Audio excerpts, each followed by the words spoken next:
Buenas tardes, doctor. Buenas tardes. A ver Hola, si ¿qué tal? Hola. puedo. A ver si me puedo. Bien, listo. Bueno, vamos a compartir pantalla para poner la clase correspondiente. Bien, ahí estamos. Bueno, me decía Brandon que estaban con otra clase y por eso que esperar un momentito y bueno, perfecto, así que cuando me dio el ok ya arrancamos. ¿Estás por ahí, Brandon? Sí, sí. Bueno. Bien, bien. Bueno, yo esperé un momentito porque como vos me dijiste que estaban terminando otra clase, así que bueno, comenzamos entonces con la clase correspondiente a la unidad 5. Venimos a una unidad avanzada porque como ustedes saben, o ya les dije, la ventaja de esto es tener la posibilidad de hacer un repaso.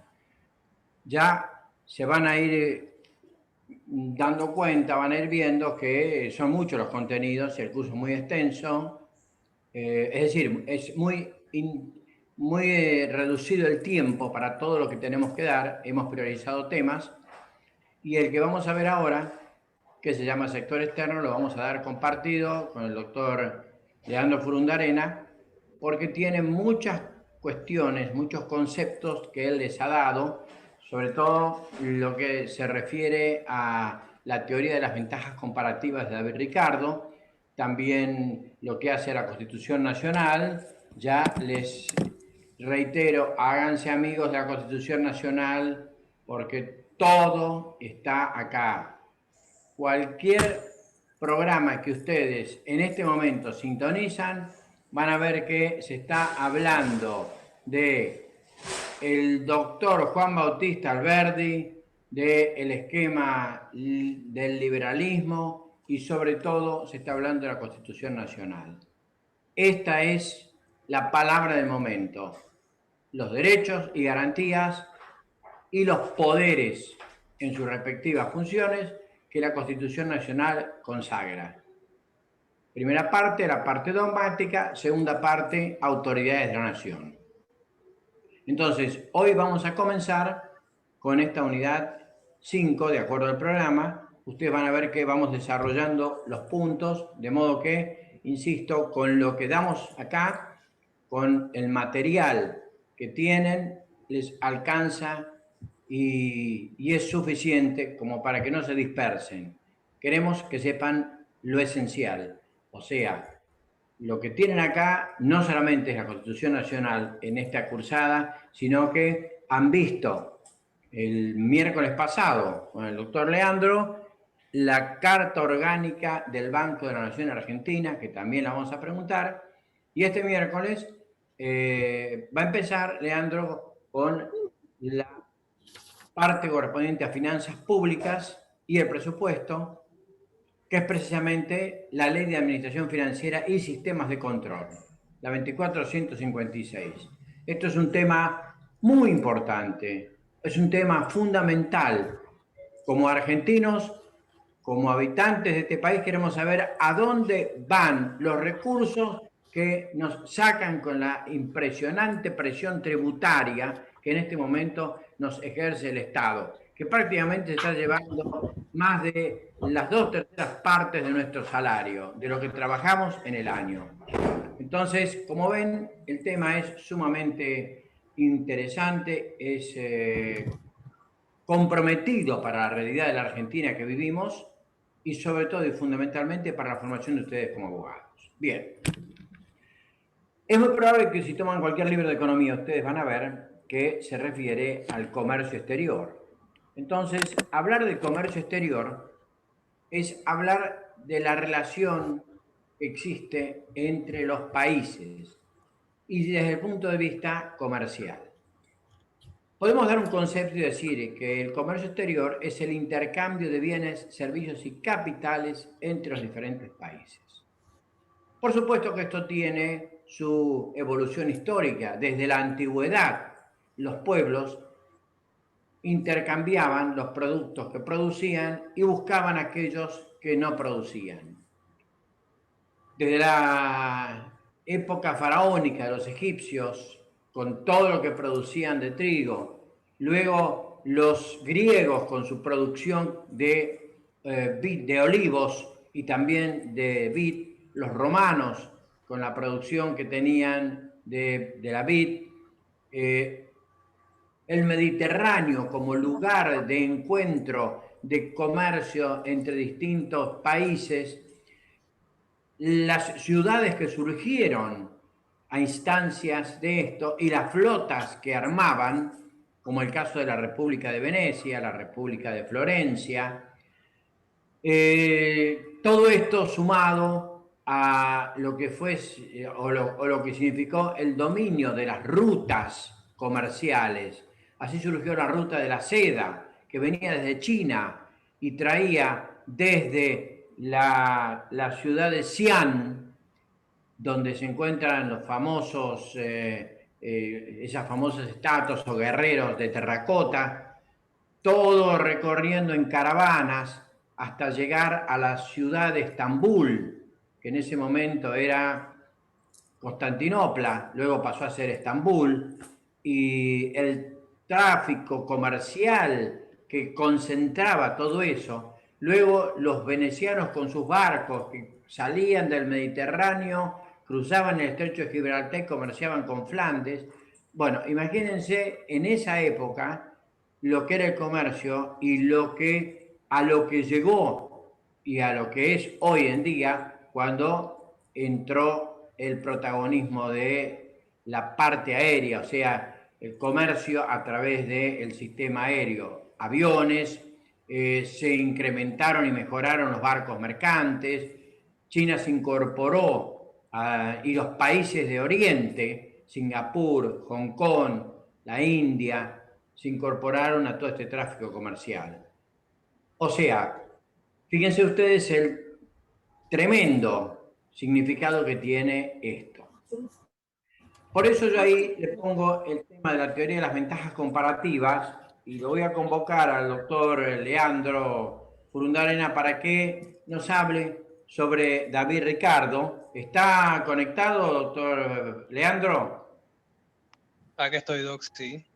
Bien, perfecto. Bueno, le dejo la palabra para que le recuerde a los chicos que este es un tema muy importante y que lo vamos a preguntar. Le doy la palabra a usted en esta clase que va a ser compartida para que les hable nuevamente sobre las teorías de las ventajas comparativas. Yo le puse algo muy sintético, pero creo que su palabra es la palabra calificada porque sé que se está especializando en estos temas.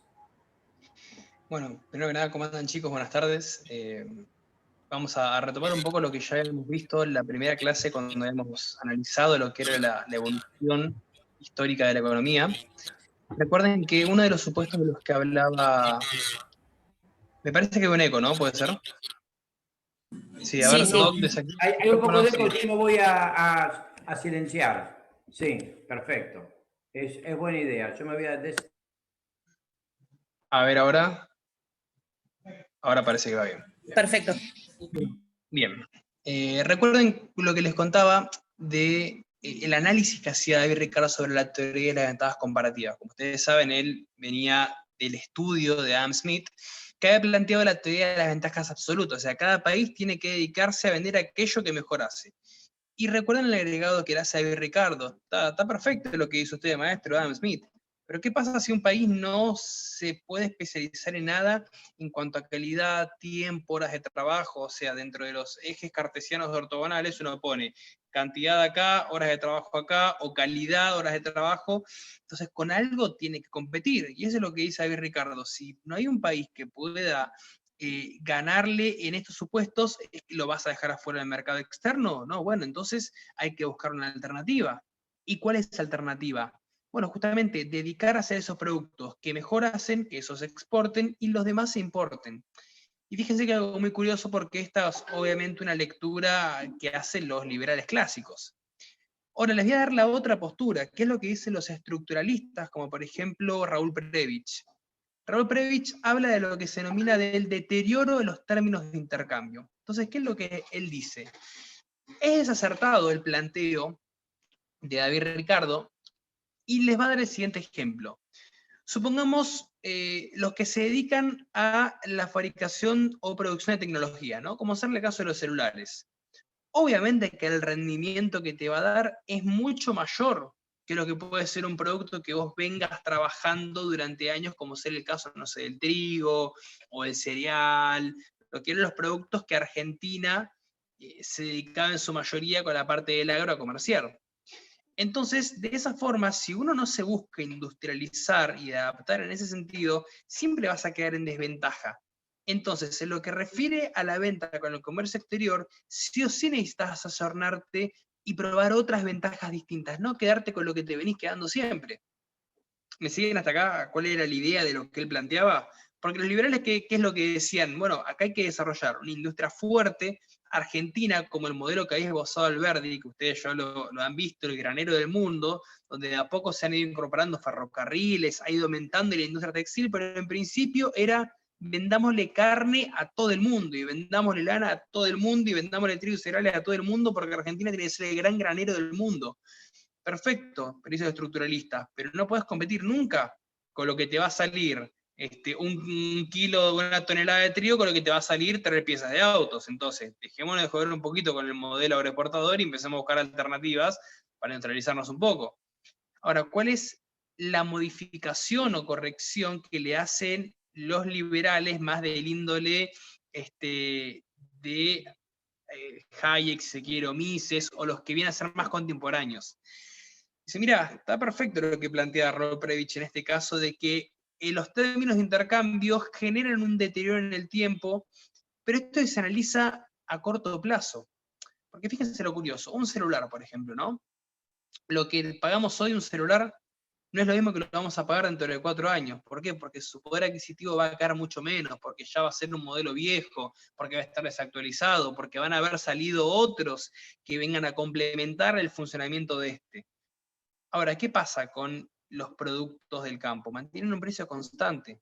Más o menos viene siendo similar el trigo, viene siendo similar lo que es la soja. Entonces, a largo plazo, ahí justamente no notas una diferencia como si no notas a corto plazo. A corto plazo, y más vale que no puedas competir en el mercado.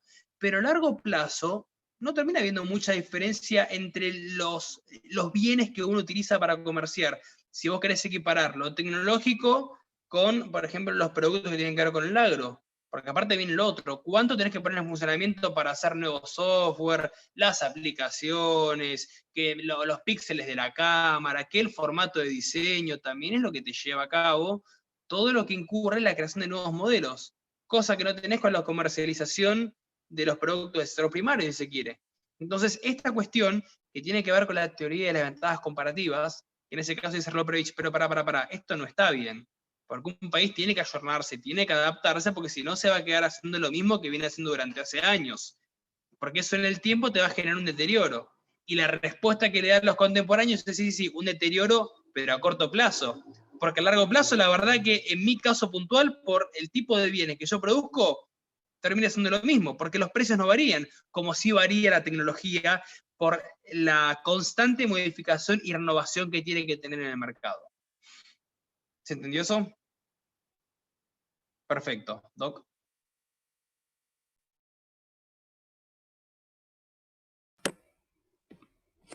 Muy bien, doctor Leandro.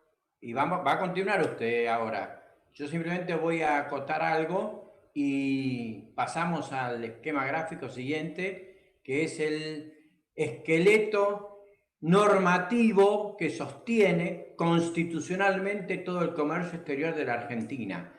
Y ahí vamos a encontrar precisamente el fundador de todo esto, el sostén ideológico, que es precisamente Alberdi. Por eso es muy importante que ustedes vayan internalizando esto y además, frente a esta postura de Alberdi, el doctor Leandro les va a hablar de la postura de Fragueiro, porque precisamente en la historia económica del comercio exterior de la Argentina hay dos autores Juan Bautista Alberdi y Mariano Fragueiro, que tuvieron distinta opinión sobre cuál era el modelo económico más adecuado para que el país entrara en eso que se llamaba el progreso. O sea, entrara en el mundo para insertarse económicamente a través del comercio exterior. Entonces, vamos a ir al siguiente esquema y ahí le dejo nuevamente la palabra al doctor Leandro. Yo me vuelvo a silenciar y realmente me resulta muy gratificante que demos esta clase entre ambos. Doctor Leandro Furundarena. Bueno, esperen que me vi visualizando con el esquema gráfico porque yo estoy como ustedes, chicos. Ahí está.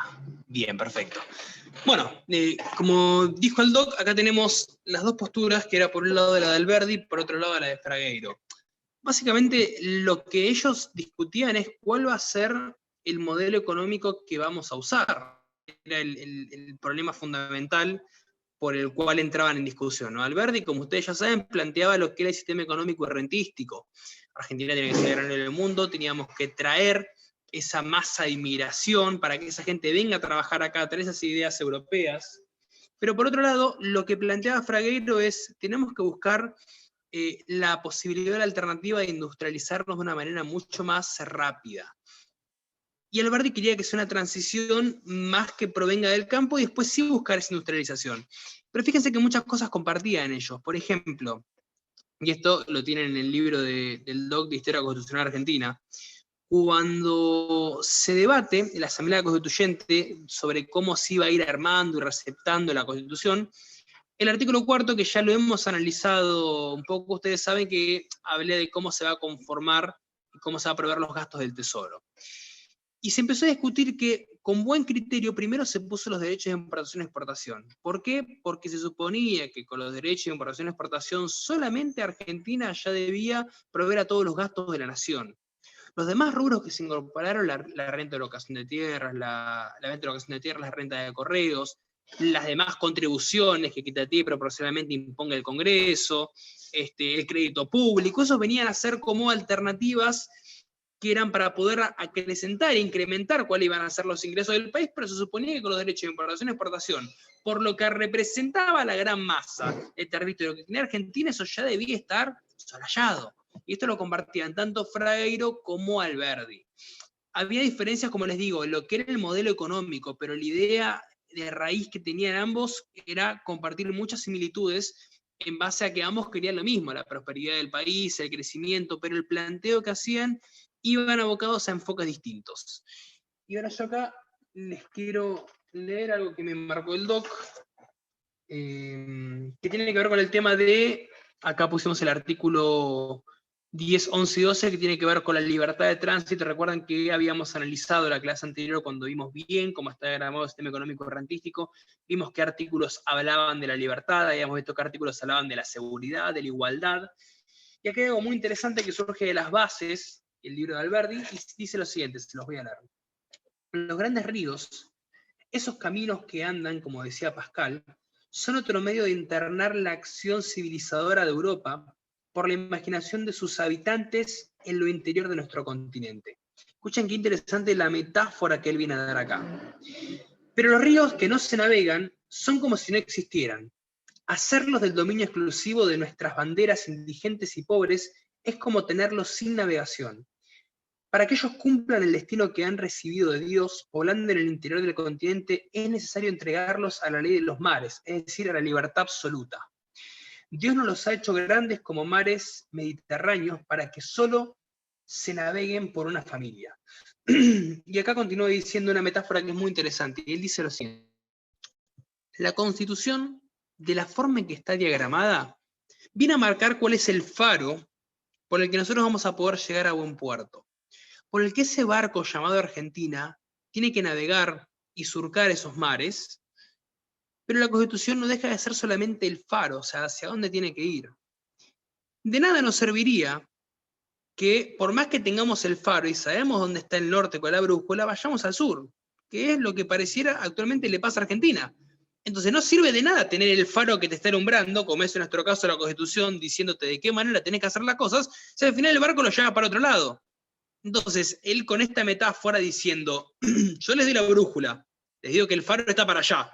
Ahora, si ustedes van para allá, y yo la magia no puedo hacer, o sea, la Constitución no les puede poner la pistola para decir, hagan las cosas así. La Constitución les marca cuáles son los límites, de qué manera tienen que hacerse la aplicación de la correcta interpretación de las leyes, cómo tienen que ser las garantías de los individuos, cómo van a funcionar los órganos de gobierno. Ahora, si nuestros representantes no llevan a cabo y no ponen en práctica las medidas de la Constitución, no dicen al gran barco que tenemos en alta mar, el faro está allá, nunca vamos a llegar a buen puerto. Ahora, sigue diciendo Alberdi con muy buen criterio, por más que sepamos dónde está el puerto, ¿no?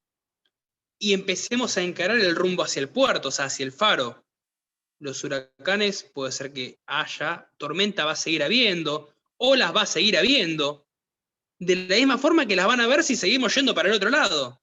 Pero por lo menos en esta dirección sabemos que vamos a llegar al puerto con el faro.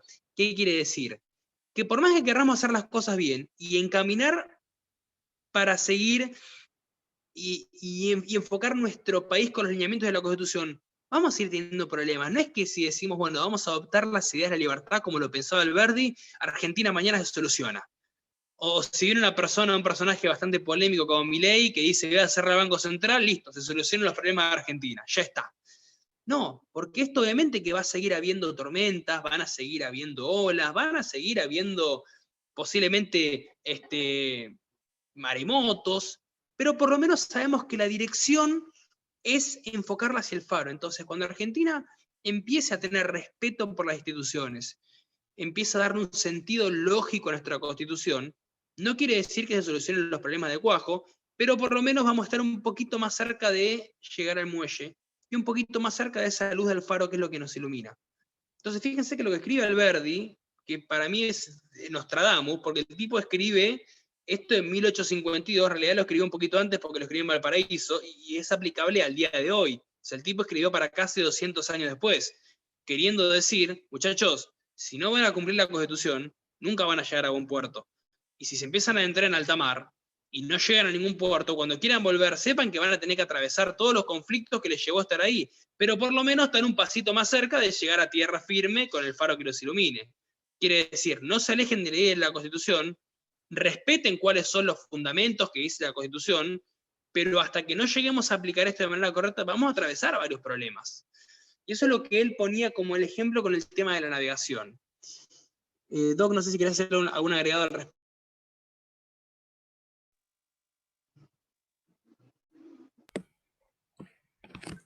No, Leandro, está perfecto, la explicación es bien puntual y sobre todo y fundamentalmente para que los chicos vean cuando ponemos artículo 26, libertad de navegación de los ríos interiores, para que vean lo que significa la postura de Alberdi.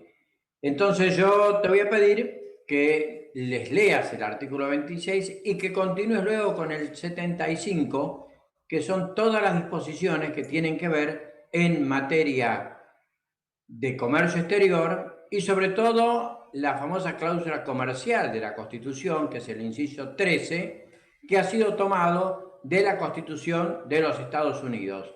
Ahí juntamente con esos dos libros que está la Constitución, entonces ahí los invito a los chicos que nos sigan también con la Constitución Nacional para que vean que esta materia, nuevamente lo voy a decir, no es una materia para economistas, es una materia eminentemente jurídica, es lo que en otras facultades y la Universidad Nacional de Buenos Aires es derecho económico constitucional. Quiere decir que se enseña el marco normativo económico financiero de la Constitución Nacional. Me voy a silenciar, doctor Leandro, y lo dejo a usted para el análisis de los artículos de la Constitución relativos al 75. Bueno, sigamos entonces. Fíjense que acá en el gráfico que muestra el doc también figura el artículo 9. Este artículo es muy, muy curioso porque es justamente una de las cosas que negoció Buenos Aires cuando se incorpora en el 60. Ustedes, como saben, en el 53 estaban todas las provincias menos Buenos Aires. Buenos Aires no quería saber nada con el tema de ceder sus derechos de aduana. Y miren qué curioso, porque esto es, creo que yo, el motivo fundamental por el cual hoy en día Uruguay no es una provincia argentina. Ustedes saben, la banda oriental, que siempre quiso ser una provincia argentina porque ratificó la Constitución del 19, la del 26, era Buenos Aires y Uruguay, Buenos Aires y Uruguay, en ese caso la banda oriental. Como sea, quería ser una provincia argentina. ¿Qué pasa? Cuando se da la guerra con el Brasil, donde Argentina entra en conflicto con Brasil y en el plano militar los hacemos de goma a los brasileros, pero ¿qué pasa? Cuando se tuvo que negociar en el plano, si se quiere, diplomático, no solamente que Argentina regaló a la banda oriental y proclamó la independencia de la misma, sino que también la indemnización de todos los buques brasileros que había derribado y las tropas, motivo por el cual se endeudó mucho a Argentina con esa guerra. Es más, fue uno de los motivos por los cuales se ordenó que los fusilen al entonces gobernador Dorrego, y que no había tenido nada que ver con el asunto ese. Ahora, ustedes se ponen a pensar, bueno, ¿y por qué pasó esto? Porque todo tiene una razón de ser. ¿Por qué renunciamos a la banda oriental? Y básicamente porque el puerto que tenía ofrecía condiciones mucho más favorables para el comercio de lo que era el Virreinato del Río de la Plata, la entrada que tenía el puerto. Los que tienen la posibilidad, yo no conozco Montevideo, pero no sé si alguno de ustedes ha ido, y la entrada que tiene para los buques, tiene un dragado mucho mejor. Obviamente que Buenos Aires no quería competir con Montevideo, o sea, la capital va a estar acá, no va a estar allá. Entonces, ¿sabes qué? Independizate, hacé la tuya. Y este artículo, que lo refleja muy bien el artículo 9 de la Constitución Nacional, dice, en el territorio de la nación no habrá más aduanas que las nacionales. Hay una sola aduana, no hay aduanas, hay una sola, las cuales regirán las tarifas que sancione el Congreso. Entonces, eso es un problema muy grande porque, claro, acá no rige el federalismo. Algunas cosas sí, en la coparticipación sí, somos todos federales, ahí se pone a discutir el jefe de la ciudad autónoma con el gobernador de la provincia de Buenos Aires, y que vos me sacaste 2 puntos, pero hace 4 años vos le habías devuelto 3 puntos, pero hace 15 años le habías sacado. Y para esto no, para esto parece que el federalismo acá no existe. Entonces caemos en la realidad de que somos un país que sigue teniendo un tinte unitario muy fuerte, pero cuando le conviene saca a relucir el artículo 1 que dice que la nación argentina adopta para su forma de gobierno el modo representativo, republicano y federal.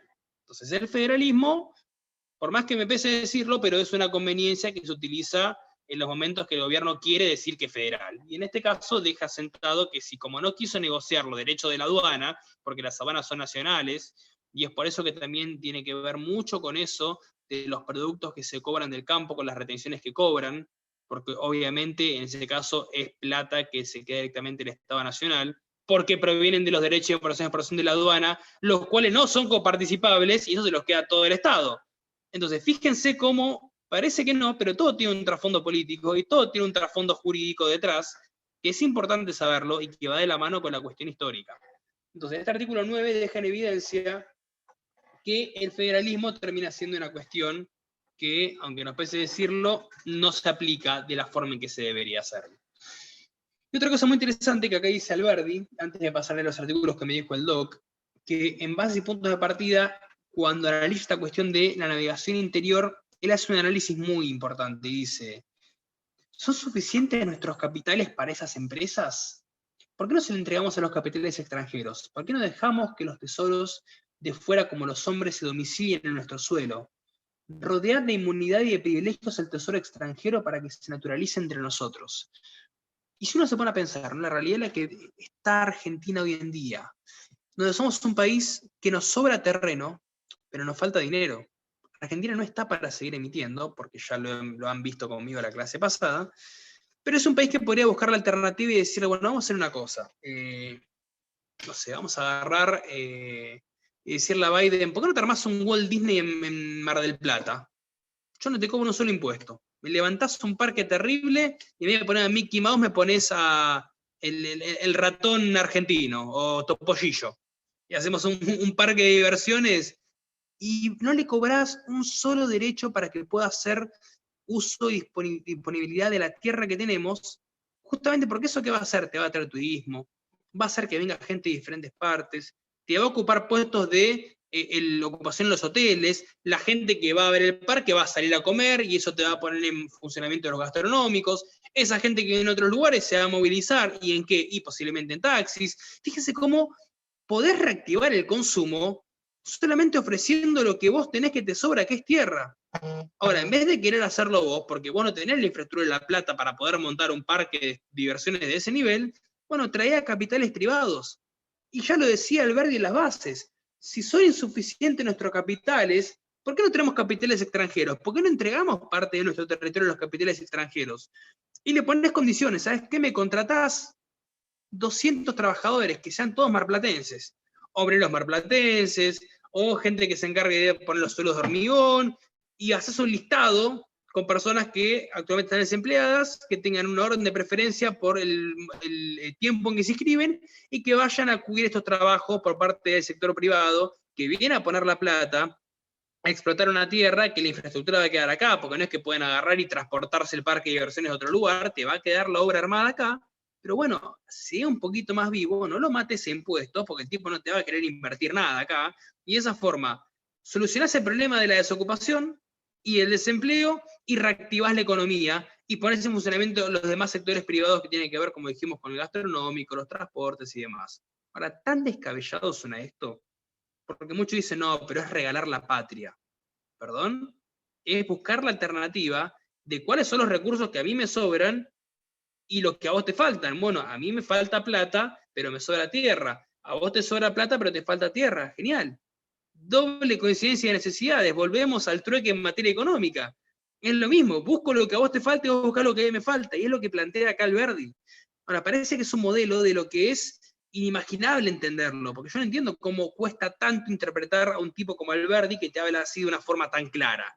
Pero bueno, yo no sé si es por desconocimiento o porque, no sé, nunca leyeron las bases, pero el tipo te plantea acá, en un libro que sacó hace casi 200 años, cómo tenemos que hacer las cosas y justamente todo lo opuesto a lo que estamos haciendo.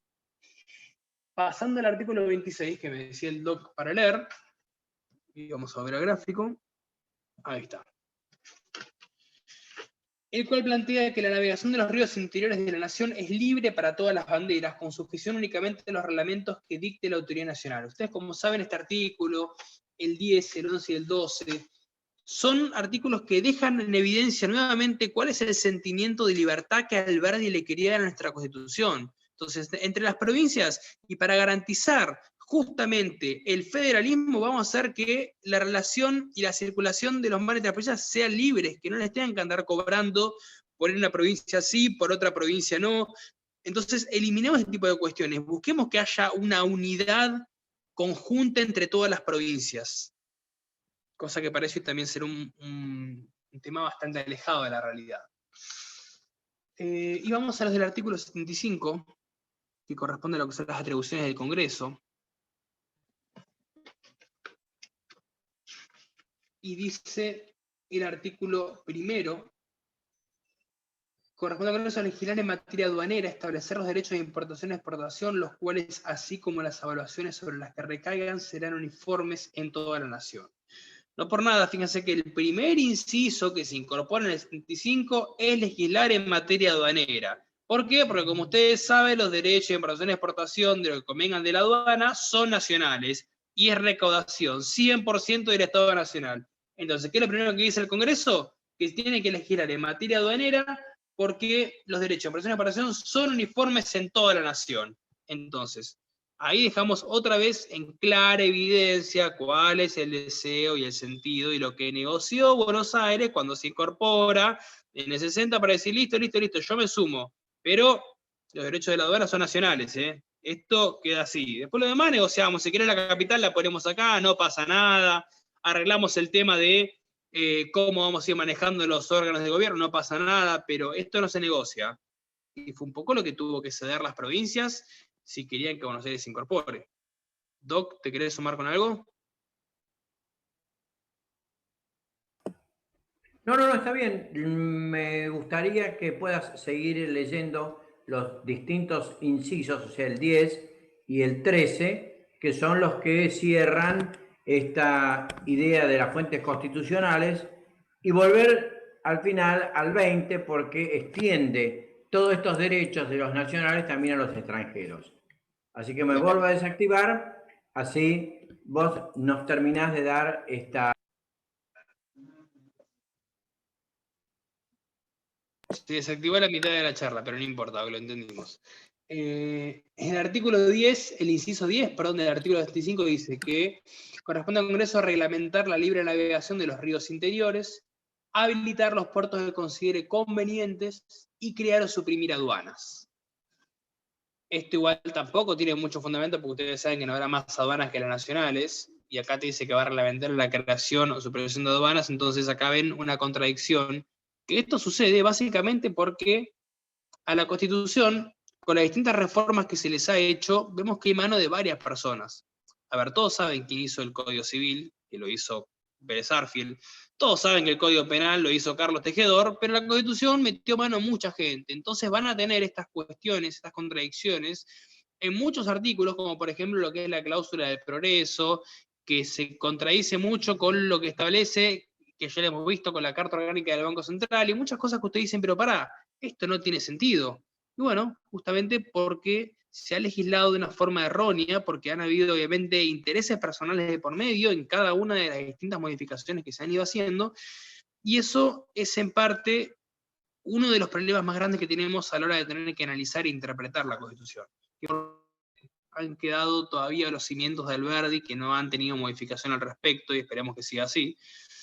Pero otras cosas que sí han modificado, otras que han sido incorporaciones muy buenas, de todo lo que son las cuestiones de los derechos de tercera generación, la incorporación del artículo 41, 42, 43, son agregados que la verdad son sublimes, y otros que no tanto, como la figura del jefe de gabinete, pero no quiero entrar a meter en política. Sigamos con el artículo 13. Dice: corresponde con eso arreglar el comercio de las naciones extranjeras y de las provincias entre sí. Y por último tenemos para decir el 20 que dice... No, ¿cuál me había dicho, Doc? ¿En la cláusula del progreso? ¿Ya pasamos a esa? No, el artículo 20 que extiende esos derechos de comercio y de navegar a los extranjeros con la misma facilidad con que la da para los nacionales. Dice, artículo 20, ya que no estamos hablando de 75, dice: los extranjeros gozan en el territorio de la nación de todos los derechos civiles del ciudadano, pueden ejercer su industria, comercio y profesión, poseer bienes raíces, comprarlos y enajenarlos, navegar los ríos y costas, ejercer libremente su culto, testar y casarse conforme a las leyes.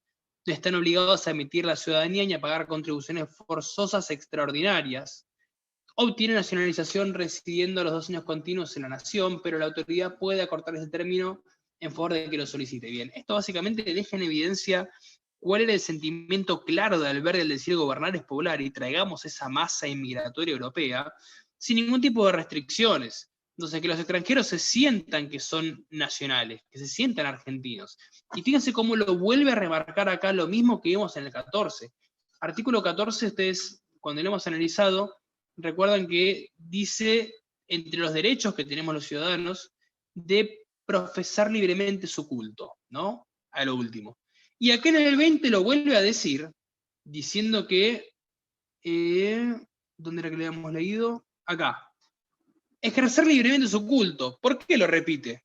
¿Qué, porque tiene ganas de repetir a Alberdi? No, porque él implícitamente le quería dar a entender al extranjero que podía venir acá y no dejar de lado sus costumbres, no dejar de lado sus valores. Porque como hay una presión de la Iglesia muy fuerte, y es que por eso en el artículo 2 de la Constitución dice que la nación argentina antes era adopta, ahora sostiene, pero adopta el culto católico apostólico romano. Era una obligación, entonces Alberdi no podía ponerse de contra la Iglesia. Pero de manera implícita, como que no quiere la cosa, te metí en el 14 en libertad de culto, o sea, que vengan los musulmanes, que vengan a hacerle a la religión que quieran, que vengan con sus ideas, traigamos esos pensamientos de Francia, esos pensamientos de Inglaterra, esos pensamientos incluso de Estados Unidos, pero que sepan que no van a tener limitaciones. Por eso Alberdi, cuando él le da las bases a Urquiza, se va para Francia y empieza a difundir la palabra de la Constitución. Gran parte de la masa inmigratoria que tuvimos, de italianos y españoles, fue porque sabía que los salarios que se pagaban en Argentina, primero que eran altísimos, porque Argentina estaba adoptando la Constitución de Alberdi en su pleno auge, y porque sabían cuáles eran los derechos que tenían, básicamente los mismos que un ciudadano argentino, que no iban a tener restricciones, que no iban a tener limitaciones, que pudiendo trabajar y esforzarse, sus hijos se van a poder tener una educación digna. Ahí viene la famosa frase que decía la abuelita, mi hijo el doctor, porque eso básicamente era así, sabía que podían venir acá, trabajarse, esforzar, su trabajo iba a ser concebido como tal, iban a poder tener hijos profesionales, cosa que en otros países no era posible. Entonces, esto Alberdi lo quiso dejar muy claro para decir, vengan, Argentina los va a recibir con los brazos abiertos, vengan a trabajar, vengan a formar parte de esta cultura que estamos gestando, abrace las ideas de la libertad que reflejamos en nuestra Constitución, y de esa forma ayúdenos a construir este país tan hermoso que tenemos. Pero parece que estas ideas poco a poco han ido perdiendo sentido, han ido perdiendo fuerza, han ido perdiendo identidad. Creo yo que esa es la palabra, ¿no? Se ha ido perdiendo identidad en nuestra Constitución. Bueno, creo que ya estamos, Doc, con esto. Sí, perfecto, excelente. Entonces recuerden, chicos, artículo 4, artículo 9, artículo 10, 11, 12, artículo 20, artículo 26 y el 75 con sus 3 incisos. Son 8 artículos que Leandro les ha comentado, les ha profundizado y que nos vamos a preguntar porque, insisto, queremos que se lleven el mensaje de la Constitución y sobre todo el fundamento ideológico de Juan Bautista Alberdi. Bien, no se vaya, Leandro, que después nos vamos a convocar para que nos hable sobre el proteccionismo y libre cambio. ¿Cómo no, sigue usted? Bueno, vamos a entrar ahora en uno de los temas más significativos que tiene el sector externo, que es la balanza de pagos. Bien, ahí les doy una definición. Es un instrumento contable que registra sistemáticamente el conjunto de las transacciones económicas ocurridas durante un tiempo determinado entre los residentes de un país y los residentes del resto del mundo. O sea, todas las transacciones que hagamos económicas, tanto desde el punto de vista comercial como financiero, por eso acá también no solamente vamos a anotar las mercaderías que compramos al exterior y las que importamos, sino también el movimiento de dinero, como por ejemplo lo que vamos a prestar, como lo que vamos a pedir prestado, ejemplo, al Fondo Monetario Internacional, todo lo vamos a contabilizar y registrar en este documento tan importante que se llama balanza de pago. Por eso, acá contabilizamos ingresos, son las transacciones que le suministran divisas al país, lo que nos trae sangre. Y los pagos son las transacciones que implican salida de divisas, los que de alguna manera nos van a desangrar un poco. Y el saldo va a ser la diferencia entre lo que ingresa y lo que tenemos que pagar. ¿Quién elabora la balanza de pago? Pregunta de examen. Y como le digo siempre a Vanessa Morales que está escuchando, el que avisa no traiciona. La balanza de pago es confeccionada por el Banco Central de la República Argentina. Fíjense qué documento importantísimo que elabora el Banco Central y confecciona con todos los informes que recibe. Y esos informes son los que a continuación vamos a mostrar. Muy bien. Entonces, ahí vamos a tener lo siguiente.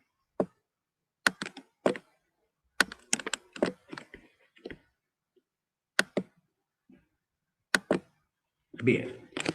Estructura de la balanza de pagos. No es para que se vuelvan locos, para que se enloquezcan, ni ellos ni ellas, sino para que visualicemos con la seriedad y el respeto académico que le damos al dictado de la materia, en qué consiste la balanza de pagos. Como ven, ahí tenemos rubros. Tenemos ingresos, o sea, el dinero que vamos a recibir, pagos, el dinero que vamos a pagar, y el saldo, que no lo ponemos porque no manejamos números. No nos preocupa a nosotros manejar números, nos preocupa conocer los conceptos. Vamos al primer rubro, cuenta corriente. Este rubro está integrado por 4 subrubros: mercancías, segundo, servicios, terceros, renta, y cuarto, transferencias corrientes. Bien, vamos al primero, mercancías. Luego vamos a volver a los respectivos, pero para no cargarlos tanto de cosas, vamos a ir despacio. Vamos a mercancías. En los ingresos vamos a anotar todo lo que exportamos, porque lo que exportamos es dinero que va a entrar al país. Y en pagos vamos a registrar todo lo que importamos. Por ejemplo, en ingresos vamos a poner la cantidad de toneladas en pesos que exportamos de soja. Y en importaciones vamos a poner, en este caso particular, la cantidad de cajas de vacuna que necesariamente estamos comprando a Rusia y a otros países. También, por ejemplo, pondremos una máquina de rayos X, pondremos los insumos que no fabricamos en el país y que necesitamos para fabricar otros bienes, que también se utilizan mucho en la industria farmacéutica, pero que, por ejemplo, también pueden ser las autopartes para que podamos solucionar los problemas de los automóviles. Bien, fíjense que al final de esta diapositiva yo les pongo mercancías conforma la llamada balanza comercial. Cuando ustedes abran el diario y le hable del déficit o del superávit de la balanza comercial, sepan que se refiere, como ahí le pongo, la anotación de las importaciones y exportaciones de mercaderías, sin incluir los seguros ni los fletes, porque eso va a ir en otro rubro, que va a ser el rubro de los servicios. Entonces, las importaciones de mercancías son las compras de bienes y que hacemos al exterior, y las exportaciones de mercancías son las ventas de bienes al exterior. De la diferencia entre ambas vamos a tener las exportaciones netas, que es la diferencia entre lo que exportamos e importamos de bienes y servicios. Y si ustedes recuerdan, fíjense qué importante lo que les voy a decir, cuando empezamos a hablar de cuentas nacionales y hablamos de la macroeconomía, empezamos con el gran concepto, con la unidad macroeconómica más importante que tiene la economía, juntamente con luego veremos la tasa de inflación, que es el Producto Nacional, y que nosotros lo llamamos Producto Bruto Interno. Recuerden que el Producto Nacional o Producto Bruto Interno se conforma con unos gastos de consumo, que es consumo privado, el gasto público, la inversión y el saldo exportador neto. Fíjense que cuando termine el año, nosotros vamos a ver cuánto ha crecido la economía, la productividad de la economía. Vamos a ver si realmente se verificó ese crecimiento, y eso tiene mucho que ver en el saldo exportador neto. Quiere decir que la balanza comercial nos va a venir a decir si nosotros tenemos un crecimiento muy bajo, es que evidentemente nuestro comercio exterior ha sido deficitario. Si nuestro Producto Bruto Interno al término del año es importante, es de un 4, un 5%, es porque nuestro comercio exterior ha tenido una balanza comercial favorable, o sea, una balanza con superávit. Esto es muy importante. Bien, vamos ahora a continuar. Ustedes ven que dentro de lo que dice cuenta corriente, dice servicios, que sería el subrubro 2. Bien, ahí en los ingresos vamos a tener la exportación de servicios y en los pagos vamos a tener lo que importamos de servicios. Bien, vamos a ver qué entendemos por esto. Vamos a ir, esto sería,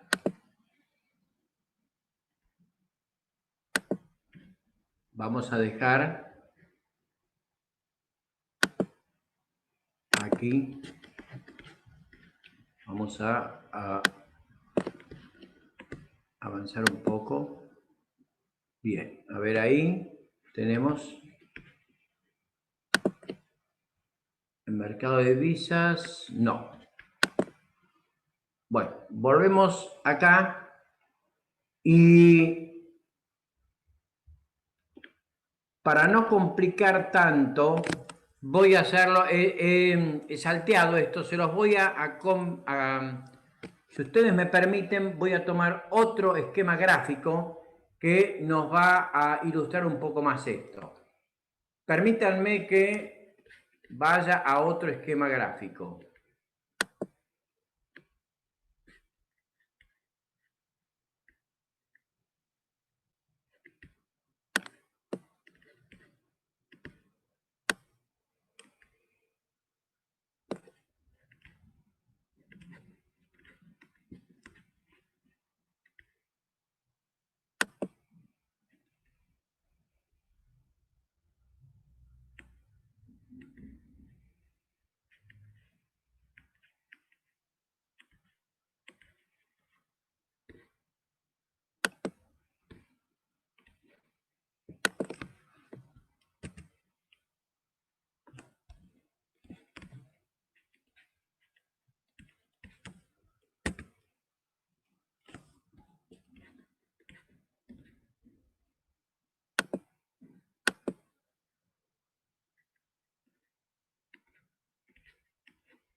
Díganme, por favor, si esto se ve. Sí, sí, doctor, se ve. Bien, entonces ahora vamos a ir a esta otra, donde van a ver... Bien, acá está. ¿Se ve esto? Sí, servicios ahora. Sí, sí, se ve. Bien, era necesario que yo pensé que estaba en el anterior esquema, pero bueno, lo solucionamos porque es importantísimo que pueda transmitirles a ustedes el concepto de servicios. Bien, fíjense lo que dice ahí. Servicios comprende los costos de transporte, seguros, viajes y royalty. Esto es muy importante por lo siguiente. La Argentina encuentra la posibilidad de venderle soja a China, pero China le va a decir, perfecto, yo compro la soja. Entonces Argentina dice, bueno, va por Aerolíneas Argentinas. Y China dice, no, no, no, viene por China Easter. Bueno, los pagos se van a hacer a través del Banco Nación y la sucursal del Banco Nación en Pekín o en Shanghái, en Beijing o en Shanghái. No, no, no, no, no, dice China. Va a ser por Industrial Commercial Bank of China. Y entonces nos encajaron el banco chino acá. Quiere decir que nosotros no solamente tenemos que pagar el flete, sino además tenemos que arrodillarnos en todos los costos que tienen que ver con la materia de la exportación y de la importación. Por ejemplo, el tema de los seguros, porque después vamos a ver que para la exportación y la importación hay dos sistemas. Uno, cuando nosotros importamos, se utiliza el llamado CIF, Cost, Insurance and Freight, o sea, costo, seguro y flete, y cuando exportamos, ese es el sistema FOB, o sea, los llamados Free On Board. Quiere decir que también pagamos los seguros, aunque nosotros exportemos. Por otro lado, tenemos el caso, por eso ahí le digo, fletes, turismo, patentes. Ahora vamos a ver, fíjense, vamos al primero. Intereses. Los intereses dentro de servicios se incluyen todos los que debe pagar el país por la deuda externa y los que cobra por los préstamos otorgados a otros países. O sea, acá estamos pagando, cuando hablamos de los servicios de la deuda externa, son todos sus intereses por todo el dinero que le pedimos prestado al Fondo Monetario Internacional, al Club de París, etc. Flete. Si la exportación se hace en un buque o avión extranjero, tenemos que pagar y lo notamos en la columna salida de divisas. Si la importación o exportación se hace en un buque o avión nacional, ahí tenemos que el flete queda para la Argentina. Turismo. Fíjese, yo le digo a todos, sí, perfecto, vuelen por la aerolínea que les resulte más adecuada. Pero si un turista argentino viaja en un avión extranjero, es una salida de divisas. Si el turista argentino viaja en un avión nacional al exterior, es un ingreso de divisas. Si un turista argentino gasta en el país extranjero, es una salida de divisas. Por eso, la AFIP le aplica un 30% al que viaja y compra en el exterior. Si el turista extranjero viene a Buenos Aires, camina por la calle Caminito, se va a San Telmo, compra cosas argentinas, se lleva ponchos, se lleva un bombo y otras cosas más, bueno, todo eso es dinero que queda en Argentina.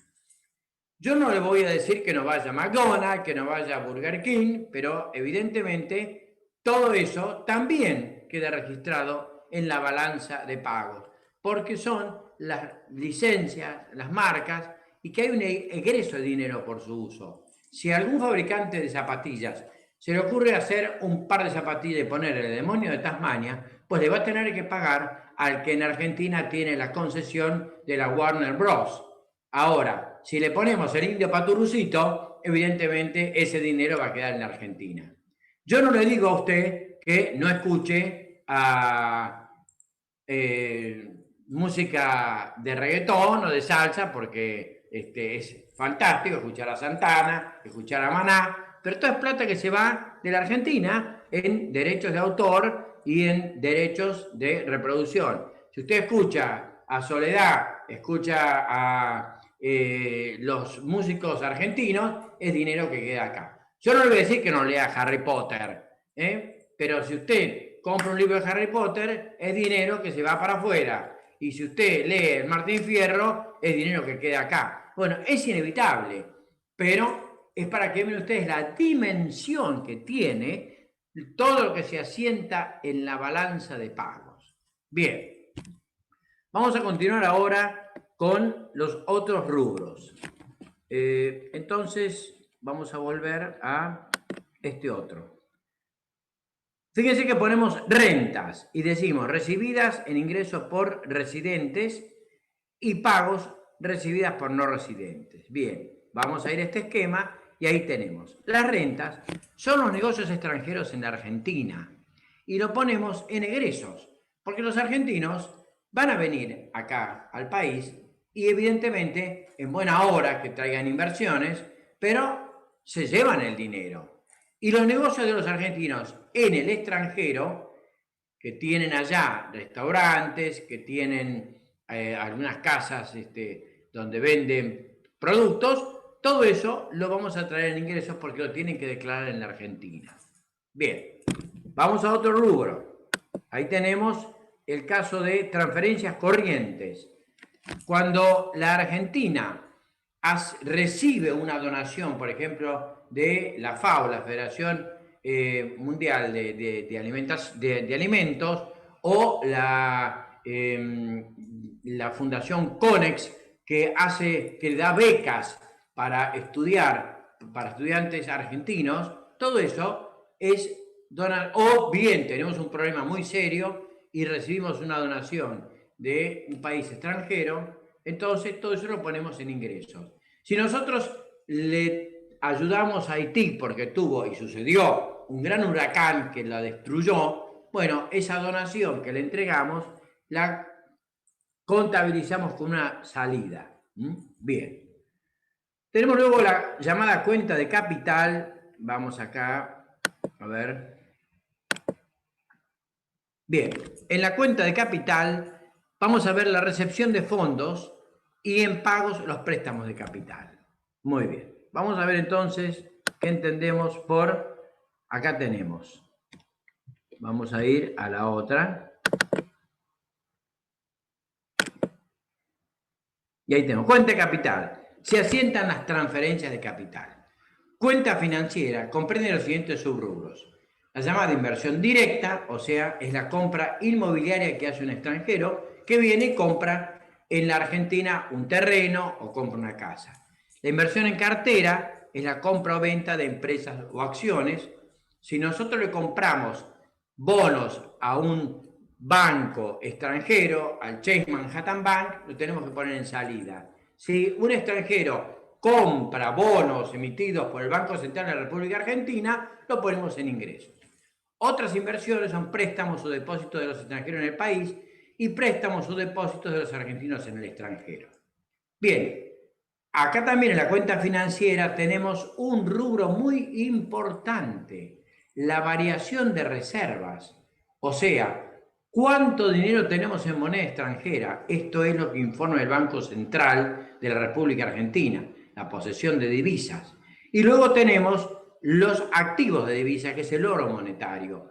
Teóricamente, nuestra moneda se sostiene sobre lingotes de oro que en una oportunidad, y más o menos de la altura de 1 metro, estaban en una especie de gatera en Wall Street, que en el subsuelo de la New York Stock Exchange, o sea, de la Bolsa de Valores de Nueva York, se alquilaban esas gateras para distintos países de Sudamérica, Ecuador, Colombia, Perú, de alguna manera demostrativo la poca confianza que tenían los gobiernos de esos países de dejar en sus respectivos bancos centrales los lingotes de oro que respaldaban la moneda.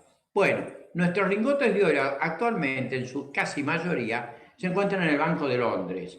Y tiene que ver esto con una decisión que en su momento tomó un ministro de Economía de Macri, fue el que siguió a Pratt Gate, dado que había muchos lingotes de oro comprados por el gobierno de Cristina y se largó de alguna manera la versión de que no era oro muy confiable. Entonces, para que se transparentara y saber si era verdaderamente lingotes de oro confiables, se los depositó en el Banco de Londres, o sea, nosotros estamos alquilando al Banco de Londres, y el Banco de Londres dijo, sí, efectivamente, este es legítimo y estos lingotes responden en su peso y en su valor a lo que en su momento se adquirió.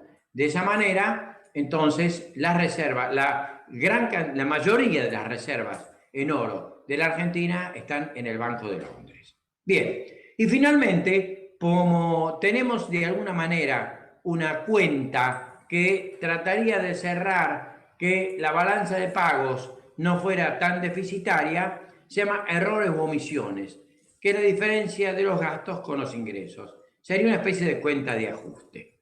Muy bien. Con esto terminamos la balanza de pagos y les he dado lo que realmente es muy extenso y absolutamente confuso, pero nos permite entender lo que significa este documento contable en el que se asientan todas estas operaciones. Bien, vamos a hablar ahora del mercado de divisas y el sistema de tipo de cambio. Y luego voy a ir a la parte de liberalismo y proteccionismo. Fíjese, mercado de divisas es el lugar donde se compran y se venden monedas de distintos países. Esto es algo de todos los días en Argentina. El tipo de cambio es el precio relativo de una moneda en relación a otra moneda distinta. Los tres sistemas de tipos de cambio que se utilizan son, en primer lugar, el tipo de cambio flexible, que depende del juego de la oferta y la demanda de divisas contra la moneda nacional dentro del mercado de cambio sin que intervenga el Banco Central. Si esto sucediera en Argentina y dejáramos que el dólar fluctuara libremente, y capaz que nos despertamos con un valor y terminamos con otro disparatado, porque la demanda va a ser muy grande y no es conveniente utilizar este tipo de cambio flexible. entonces se utiliza el tipo de cambio fijo. Es decir, el Banco Central establece un determinado valor para su moneda con respecto a la otra. Entonces le va a decir, el dólar vale tanto, el real vale tanto, el euro vale tanto. Y luego tenemos tipos de cambio semifijos o mixtos, que son una combinación de los sistemas de flotación y los de tipos fijos. En un sistema de flotación, el Banco Central realiza a corto plazo intervenciones para alterar los tipos de cambio. Deja que fluctúe durante un pequeño tiempo y cuando ve que se empieza a disparar, se mete, y esto ha pasado, por supuesto, sobre todo ha sucedido mucho, sucedió mucho en el gobierno de Macri, donde el Banco Central salía a vender una cantidad de dólares para mantener el tipo de cambio y que no se disparara. Bien, vamos ahora a ver la parte de políticas arancelarias. A ver. Acá está. Bien, libre cambio y proteccionismo. Doctor Leandro Furundarena, lo dejo a usted con el esquema gráfico para que les comente a los chicos sobre este tema. Bueno. Bien, el tema es el siguiente. Ustedes, como saben, habíamos hablado hace un rato de cuáles eran las diferencias. Le pido que silencie el micrófono, que si no tengo un eco. Sí, por supuesto. Seguro. Ahí está. Bien, entonces habíamos dicho, de la distinción que podíamos ver, que no fue casualidad que hubiéramos empezado la clase hablando de Fragueiro y de Alberdi. Otra de las cuestiones en las cuales ellos disentían en materia económica era esta. Alberdi, obviamente, como ustedes saben, él pregonaba el libre cambio, y Fragueiro era más de un modelo más proteccionista. Entonces, ¿qué es lo que básicamente venían a decir? El modelo de Alberdi era muy simple. Abramos el mercado, vamos a comerciar con todos, que entre todo para acá, y de esa forma podemos tener más contacto y vínculo con el mundo en general, porque lo que tenemos que hacer es empezar a comerciar, cortar solamente esos lazos que veníamos tan consolidados con España, que después se empezó a abrir un poquito con Gran Bretaña, pero busquemos otros aliados comerciales. ¿Y qué es lo que planteaba Mariano Fragueiro por otro lado? Mirá, yo considero que acá lo que tenemos que empezar a implementar es un modelo proteccionista, desarrollar una industria nacional fuerte, empezar a hacernos con lo nuestro y después sí, a futuro empezar a abrir de a poco. Entonces, creo que este es el tema fundamental y central por el que generó más controversia entre la postura de uno y la postura del otro. Porque si bien ambos en algunas cosas estaban de acuerdo, como vimos, el artículo 4, estaban de acuerdo también cuando se redactó el artículo 75 y 18, que no es la cláusula del progreso, pero apuntaba básicamente a la cuestión de la prosperidad y el avance del país en materia económica, pero ¿bajo qué modelo? O un proteccionismo o un librecambismo. O cerramos todo o abrimos todo, porque ahí hay una diferencia bastante importante. ¿Cómo es que lo vamos a plantear? Convengamos que gran parte del crecimiento que tuvo Estados Unidos fue porque había planteado un modelo proteccionista, cerró su país y empezó a desarrollar una industria fuerte y se la pegó una vez, dos, tres, cuatro, hasta que pudo llegar a encontrar la vuelta. Pero dijo, me cierro y no comercio con nadie más que con las colonias que tenían entre ellos, y de a poco se empezaron a hacer.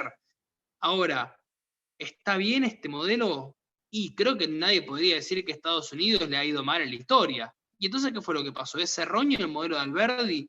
Y por la mentalidad que él la tenía de cómo Argentina se venía perfilando en sus productos, en sus materias, y la verdad que no, pero bueno, obviamente con el diario del lunes es muy fácil poder hacer una crítica. El tema es ver en ese momento qué es lo que más asimilaba a las condiciones que tenía Argentina. Creo que el doc les ha hablado del libro de Asimov y Robinson llamado Why the Nation Fall, ¿por qué fracasan las naciones? Y dice que básicamente uno de los errores fundamentales de los países latinoamericanos es porque asimilan o toman políticas extractivas. Entonces, tampoco quiere decir que lo que funciona en Estados Unidos no sea funcionar a nosotros, porque son otras las condiciones, son otros los factores climáticos que influyen, son otras personas, porque es otra cabeza distinta a la que tenemos. Entonces, no quiere decir que si hubiéramos adoptado el modelo de ellos nos hubiera ido bien en materia económica. Es una discusión de la que nunca vamos a tener respuesta. Lo que sí podemos saber con certeza es que terminó predominando obviamente la postura de Alberdi por encima de la de Fragueiro. Yo acá les quiero leer un pequeño fragmento de algunas cosas que tengo anotadas, que por ejemplo dice: ni Alberdi ni Fragueiro representaban posiciones extremas, sino que reunían sistemas de ambas posiciones, aunque debe reconocerse un rasgo más liberal, obviamente, en Alberdi y uno más proteccionista en Fragueiro. Por eso les digo que son personas de las cuales se puede llegar a notar una clara distinción en este modelo en particular. Fragueiro estuvo reunido en el Congreso Constituyente del 53, fue ministro de Hacienda de la Confederación. En las convenciones de 1860 y 1866 no solo fue constituyente, sino también que él presidió las sesiones. Varios congresales del 53 no estaban de acuerdo con el liberalismo de las bases de Alberdi, lo que se demostraría en la sesión del 9 de diciembre de ese año, cuando el Congreso discutió cuestiones aduaneras con la asistencia del ministro Fragueiro. En esa ocasión, el diputado, que fue el que lo defendió a muerte a Alberdi, que era José Benjamín Gorostiaga, quien después termina siendo uno de los primeros ministros de la Corte, conjuntamente con la Corte de Barros Paso, José María del Carril, la primera corte que tuvimos en manos de la presidencia de Mitre.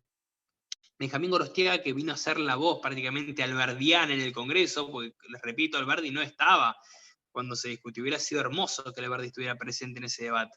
Pero recién él ocupa un cargo como diputado de Tucumán con el gobierno de Avellaneda, imagínense.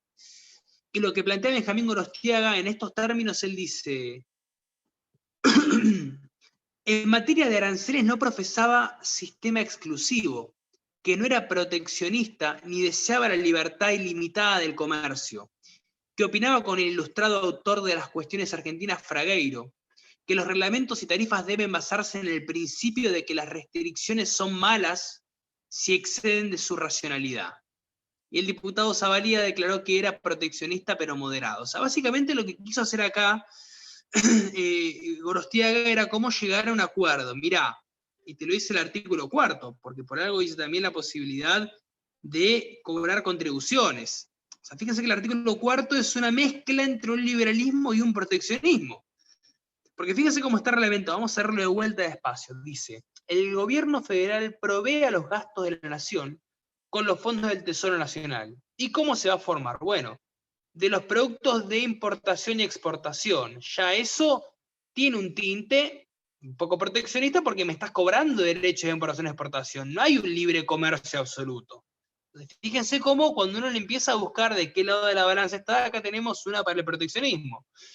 Y de la venta o locación de tierras de propiedad nacional, de la renta de correos, de las demás contribuciones equitativas y proporcionalmente imponga el Congreso, de los empréstitos, operaciones de crédito. A ver, son todas cuestiones que está bien. Si vos querés venir a entrar productos acá, bueno, yo te voy a cobrar un arancel por esos productos. No lo vas a poder entrar así como si nada.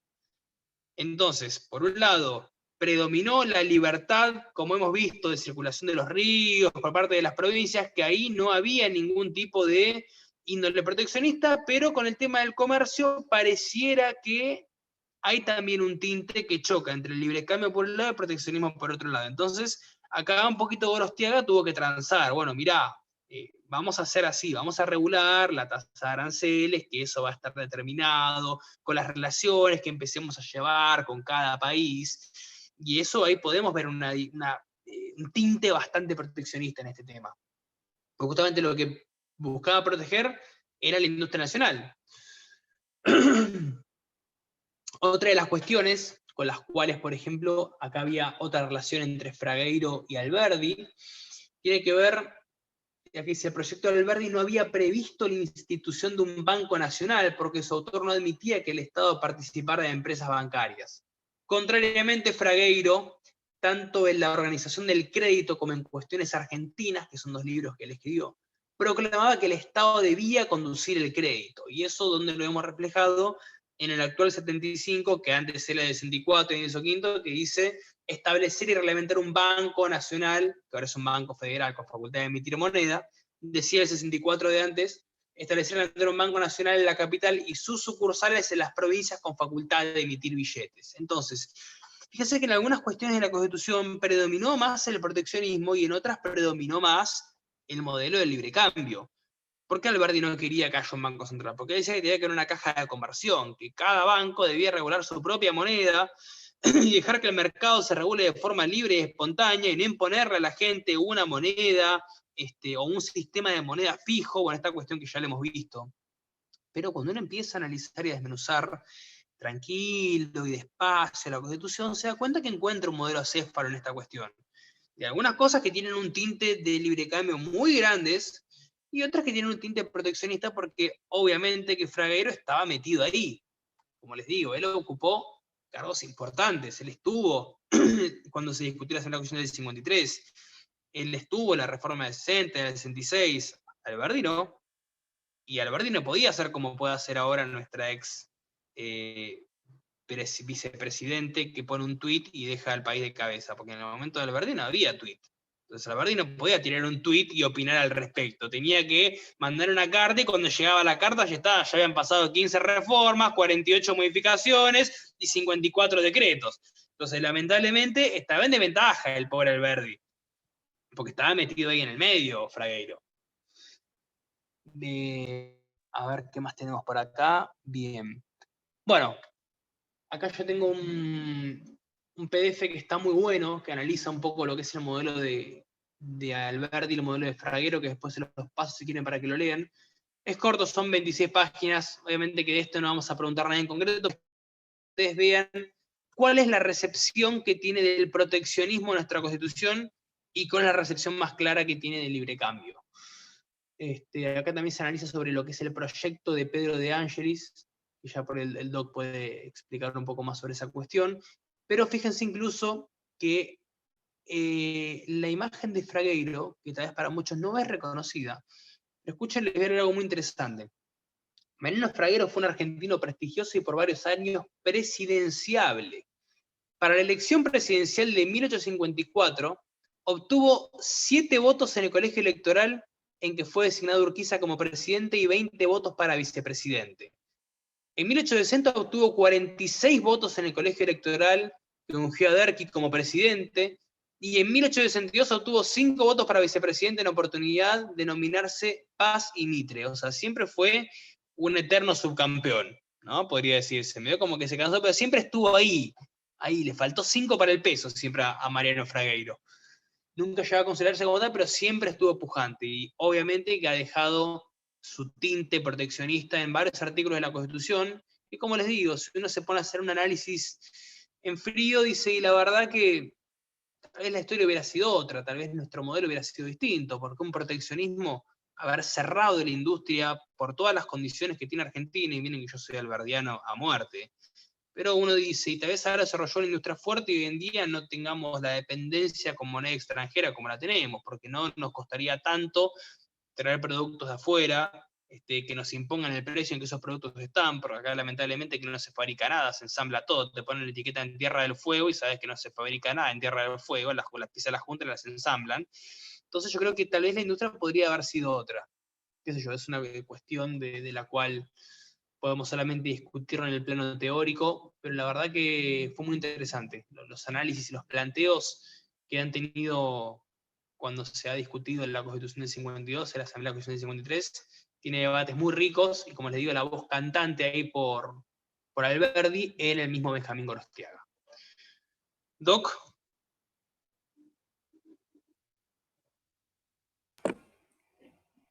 Muy ilustrada y muy clarísima la exposición, Leandro, que por supuesto no hace más que insistir en el análisis del modelo económico y financiero de la Constitución Nacional. Y sobre todo y fundamentalmente rescatar, y muy bien, la figura de alguien que se conoce muy poco, y que es el doctor Mariano Fragueiro. Efectivamente, porque en sus dos obras, Organización del Crédito y Cuestiones Argentinas, es la contrapartida de la postura de Alberdi. Es cierto que plantea el proteccionismo.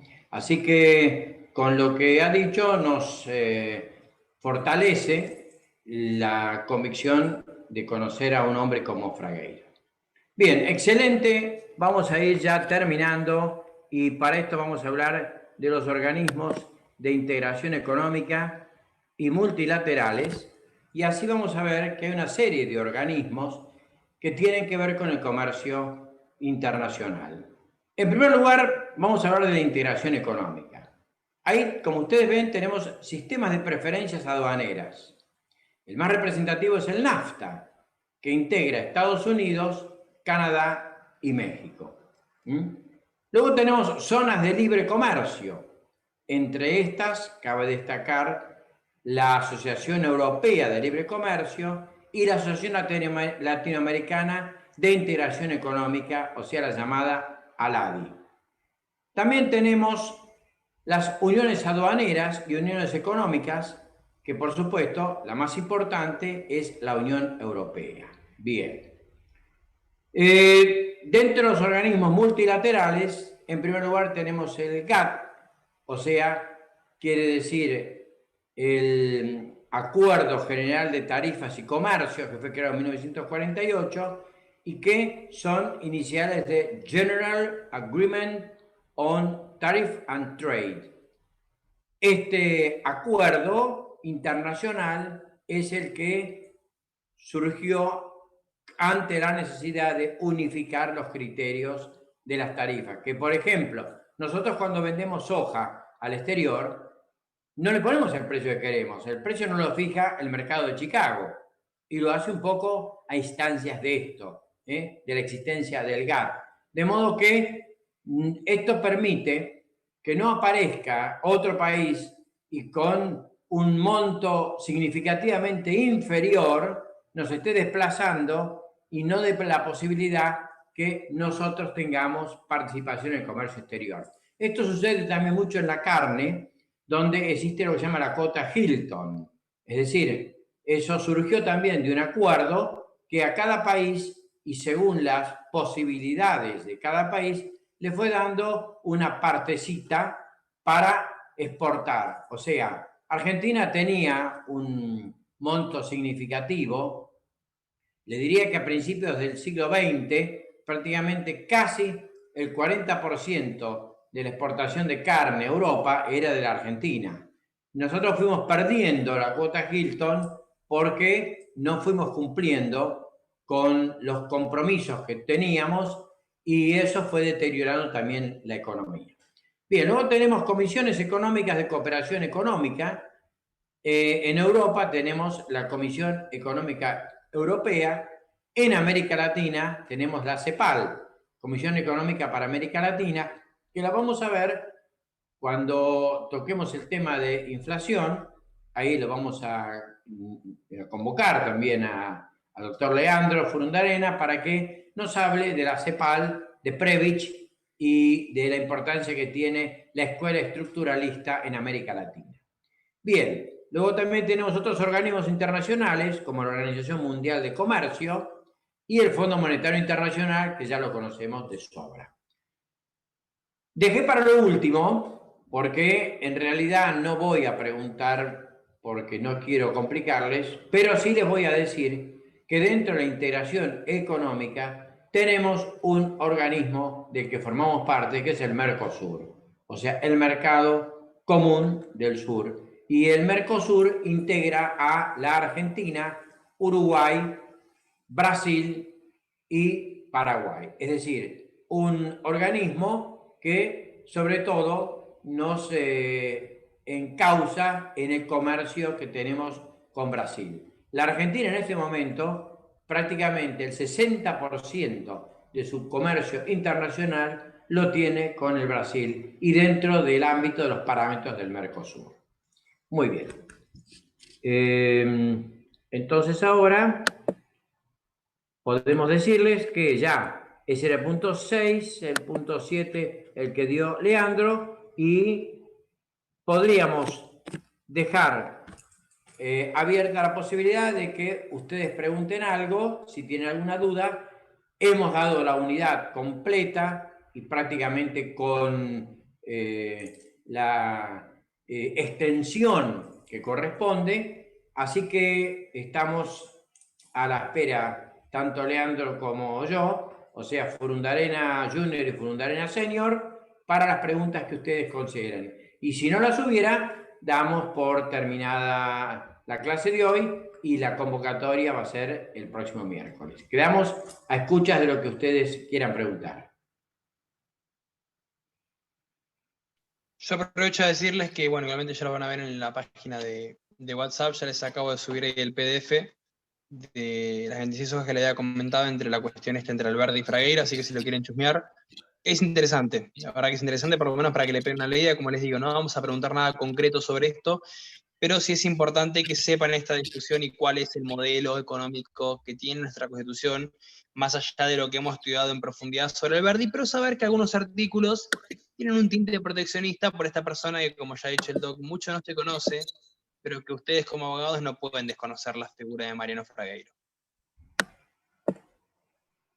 Bien, bueno, entonces prácticamente con el juego de ambos esquemas que les hemos mostrado, más la aplicación de lo que hemos estado hablando y les ha comentado Leandro, damos por finalizada la clase y ya tenemos entonces 5 unidades más la de economía monetaria. El doctor Leandro Fontanarena creo que el miércoles va a hablar comienza con finanzas públicas, doctor Leandro. Así es, doc. Comienzo con finanzas públicas, unidad 9. Bien, perfecto. Doctor, Sí, una consulta. la que usted quiera. Sí, quería consultarle cómo es la forma de parcial, porque el cuatrimestre pasado lo tuvimos en 2 partes y este cuatrimestre ¿cómo va a ser? O sea, las de verano ¿cómo va a ser? ¿Toda la materia un solo parcial? Exactamente. Va a ser un solo parcial y van a ser 4 preguntas. Vamos a ir intercalando. Yo le hago la primera pregunta, el doctor Leandro le hace la segunda, yo le hago la tercera, Leandro le hace la cuarta y ahí termina. Calculamos más o menos que cada examen puede durar entre 15 y 20 minutos. Yo pienso que no son más de 30 los que van a presentarse, o sea que tal vez con 2 días terminamos. Y a la semana siguiente tenemos el recuperatorio en el caso de que no se puedan o no quieran presentarse en el primer llamado, tienen la posibilidad del segundo. Yo les sugiero que no pierdan la posibilidad de ese primer llamado y cualquier cosa que les quede el recuperatorio para terminar bien la cursada con éxito. O sea, es un solo examen con su respectivo recuperatorio o directamente ustedes van al recuperatorio. Por eso, en buena hora que nos queda una clase donde por ahí en una de esas conseguimos que nos quede una clase más y hacemos 2 repasos. Ah, ok, doctor, muchas gracias. Y sería en marzo, ¿no? Exactamente. Está previsto para la primera semana de marzo el primer parcial y el parcial final o examen final y para la segunda semana el examen recuperatorio. Porque tengo entendido que hasta la segunda semana no empezarían las cursadas. Creo que hay una cursada que empieza en febrero, que es la de nociones de economía, pero es para el plan nuevo, no es para el caso de ustedes. O sea, en febrero van a empezar, según me dijo la decana, algunas cursadas que son bimestrales. En marzo van a empezar las cursadas cuatrimestrales. Ah, ok. Que ahí no van a Muchas ver nada de economía, claramente, así que eso queden tranquilos, porque los que cursen Nacional de Economía, ustedes van a hablar con ustedes y van a pensar que ustedes vienen de una universidad, no sé, de económicas o de estadísticas, así que por eso están sobrados, chicos. gracias, Lean. Buenas noches. Bueno, buenas noches a todos y que tengan muy buena terminación del día lunes y la convocatoria es el próximo miércoles con Leandro a las 20.